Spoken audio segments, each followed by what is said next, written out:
प्रत्येक स्पर्धा परीक्षेला गणितामध्ये विचारला जाणारा प्रश्न. आता इथं काय दिले, 4 समीकरण दिले पहा, वर्गमुळात संख्या आहे आणि सर्वात मोठे समीकरण कोणते ते विचारले पहा. इथं एक गोष्ट जर तुम्ही पाहिले तर प्रत्येक ठिकाणी बेरीज ही क्रिया केलेली आहे पहा. मग याच्यासाठी मी एक छान ट्रिक सांगते तुम्हाला पहा.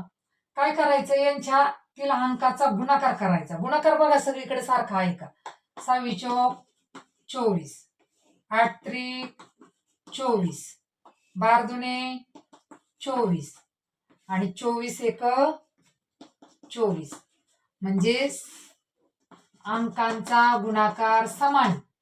सगळीकडे काय आहे, अंकांचा गुणाकार समान. आणि जर त्यांची बेरीज असेल तर ज्या समीकरणामध्ये मोठी संख्या ते समीकरण मोठं. मग आता यामध्ये सगळ्यात मोठी संख्या कुठं आली पाहिजे, इथं. म्हणजे हेच आपलं उत्तर झालंय. आणि ज्या समीकरणामध्ये लहान संख्या ते समीकरण लहान होणार पहा. या पद्धतीने आपल्याला अगदी ट्रिकने चुटकी सरशी प्रश्न सोडवायचे पहा. ही जर ट्रिक आवडली असेल, व्हिडिओ आवडला असेल तर आपल्या व्हिडिओला लाईक करा, शेअर करा, चॅनलला नक्की सबस्क्राईब करा.